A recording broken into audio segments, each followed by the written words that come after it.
अपने तबस्सुम टॉकीज को जरूर कीजिए सब्सक्राइब और बेल आइकन दबाना ना भूलिएगा।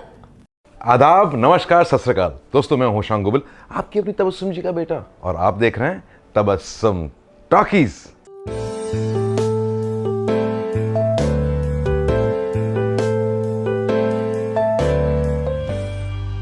ये भाई बहन रिश्ते नाते मुझे बिल्कुल पसंद नहीं। मुझे सख्त नफरत है इनसे। ये सिर्फ धौस जमाने के लिए बनाए गए। अब छोड़ो मेरा रास्ता, चले जाओ। दोस्तों, आज इस एक्ट्रेस के बारे में मैं बात करने वाला हूं। उन्होंने कुछ फिल्मों में छोटे छोटे रोल किए, लेकिन उन्हें असली शोहरत मिली एक टीवी सीरियल से जो बहुत हिट हुआ। इस सीरियल में उन्होंने सीता मां का रोल प्ले किया था। सीरियल का नाम था रामायण, और वो एक्ट्रेस हैं the very beautiful gorgeous Deepika Chikhalia. मेरा केवल इतना ही निवेदन है, जिसका पति तपस्वी वेश में रहेगा, उसकी पत्नी राजसी ठाट से जीवन बिताए, क्या उसको शोभा देगा? तुम तो अगर फूल भी तोड़ोगे तुम्हारे हाथ में छाले पड़ जाएंगे, और फिर ये तो पत्थर है, पत्थर। तुम्हारा चैलेंज है ये?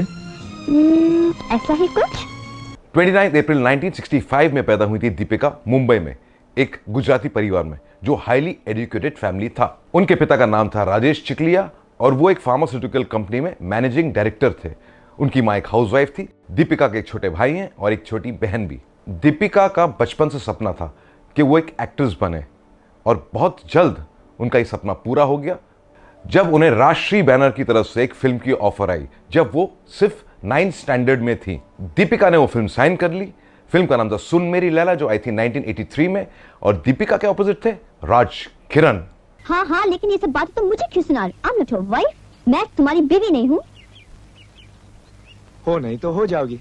You think I'm so silly कि तुम जैसे पुराने ख्याल वाले आदमी से मैं शादी करूंगी? हाँ any. You old fashioned man। Any.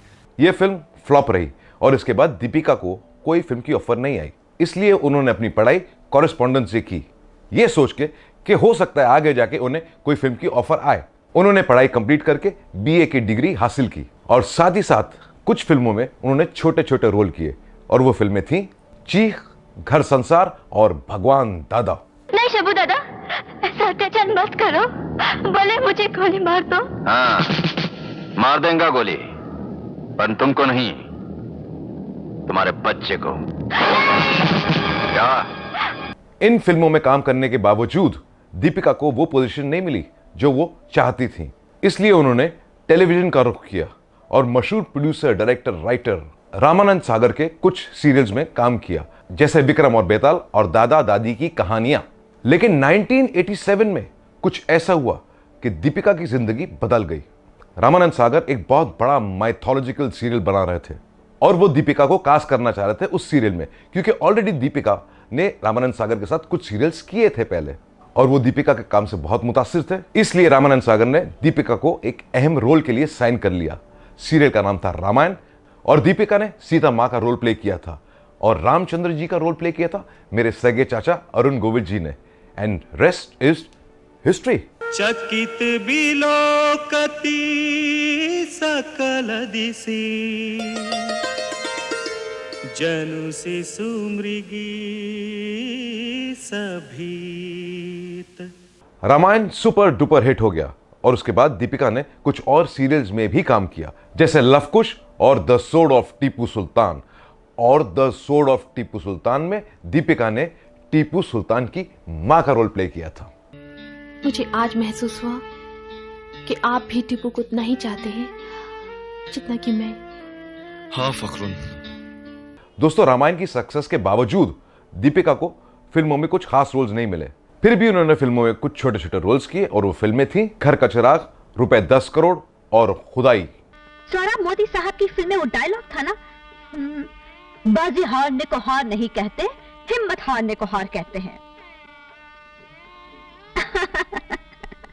ये फिल्में कुछ खास नहीं चली, लेकिन दीपिका को इस बात की खुशी थी कि उन्हें सुपरस्टार राजेश खन्ना के साथ काम करने का मौका मिला। हिंदी फिल्मों में उन्हें कुछ खास सक्सेस नहीं मिल रही थी, इसलिए हिंदी फिल्मों के अलावा उन्होंने कुछ रीजनल फिल्मों में भी काम किया, जैसे तमिल, तेलुगु, मलयालम, कन्नड़ा, गुजराती, मराठी और बंगाली।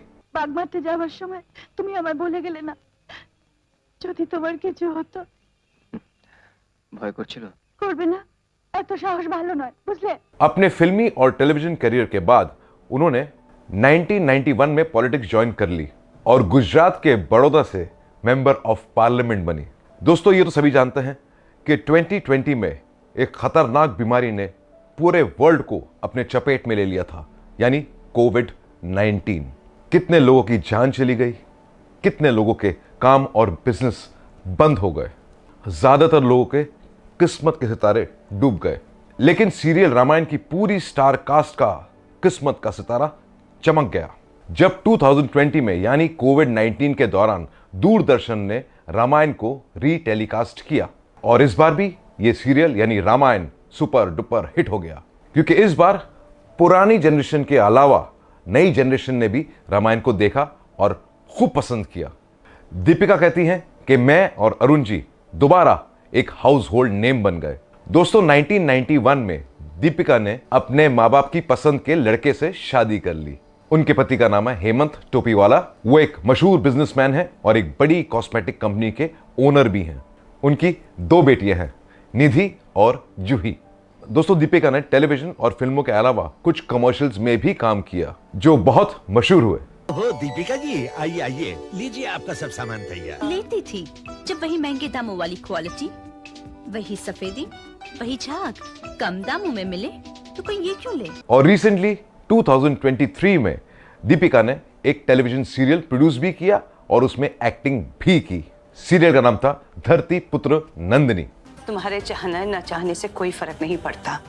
तुम्हारे नाम के पीछे भारद्वाज लगा है, इसलिए तुम ऑलरेडी रेस में हो। दोस्तों आजकल दीपिका मुंबई में रहती हैं अपने परिवार के साथ और कहती हैं कि मैं सीता माँ का रोल करके धन्य हो गई, लेकिन उसका ये नतीजा निकला कि मुझे इसी तरह के माइथोलॉजिकल रोल्स ऑफर हो रहे हैं। मैं अलग अलग किस्म के रोल्स करना चाहती हूं, लेकिन मुझे ऐसे रोल्स मिल नहीं रहे हैं और अगर मुझे मेरा मनपसंद रोल मिले तो मैं जरूर करूंगी। तो दोस्तों ऐसी बातें भी मैं आपको बताता रहूंगा। आप बस देखते रहिए तबस्सुम टॉकीज, करते रहिए लाइक, शेयर और सब्सक्राइब।